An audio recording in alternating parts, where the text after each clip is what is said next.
BFM Business, Intégral Placement, idée de placement. Tiens, on va vous apporter des solutions pour défiscaliser. Faites des travaux, ça vous permettra de payer moins d'impôts. On va vous expliquer comment faire. Avec Antoine Tranchimont, bonjour. Bonjour Guillaume. Vous êtes associé chez KEP Finance. Je réalise des travaux, ça peut me permettre de payer moins d'impôts. Oui, ça vous permet de payer moins d'impôts si vous faites des travaux dans un immeuble que vous mettez en location. Ça s'appelle une opération de déficit foncier. L'objectif est d'engendrer des charges qui vont gommer tout ou partie de vos revenus fonciers, voire même du revenu global. D'accord, le prix des travaux, les charges des travaux, je peux les déduire. Qu'est-ce que c'est d'ailleurs? C'est une déduction d'impôt, une réduction d'impôt? De quoi on parle précisément avec le déficit foncier? Alors, on parle d'une réduction de base imposable. Les travaux déductibles vont vous permettre de venir en charge sur vos revenus fonciers. Ces charges vont baisser votre base imposable et donc, au final, baisser votre impôt et les prélèvements sociaux qui y sont liés. Et donc, pour en profiter, qu'est-ce que je dois faire? Je dois simplement acheter un bien à rénover qu'il faut retaper? Alors, vous achetez effectivement un bien à rénover, vous vous lancez dans un programme de travaux, mais attention, tous les travaux ne sont pas déductibles. Il y a trois types de travaux, trois catégories de travaux. La première catégorie, ce sont les dépenses d'entretien et de réparation. Celles-ci sont toujours déductibles.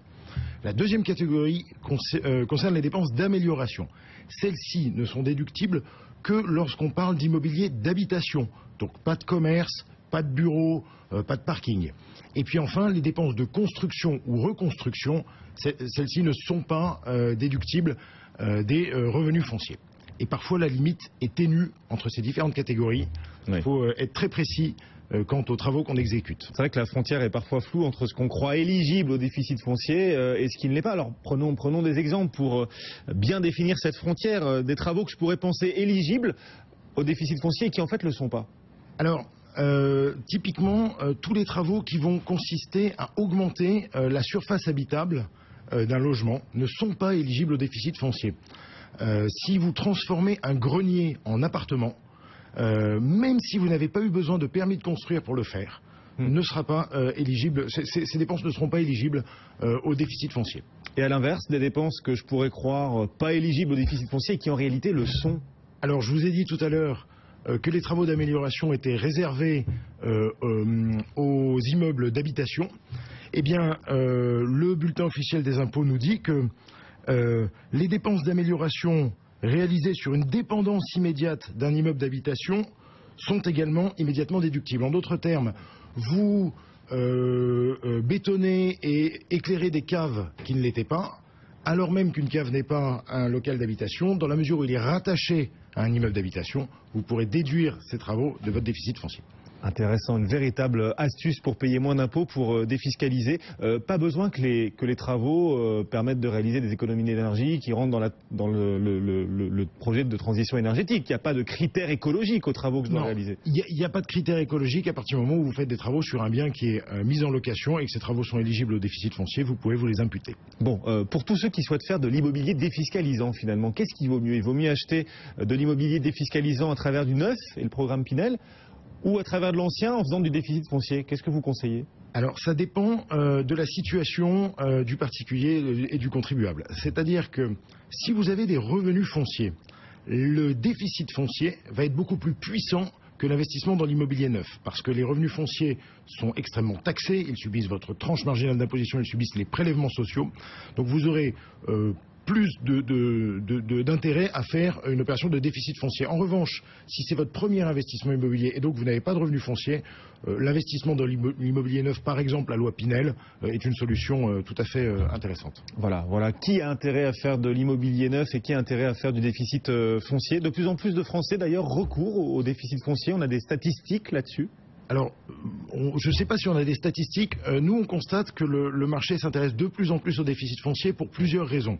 La première, c'est que les revenus fonciers sont de plus en plus taxés, donc c'est de plus en plus intéressant de chercher à les réduire. Le deuxième point, c'est qu'il existe depuis 2009 et plus encore depuis 2012 un mécanisme de plafonnement global des niches fiscales qui empêche de défiscaliser plus de 10 000 € par an.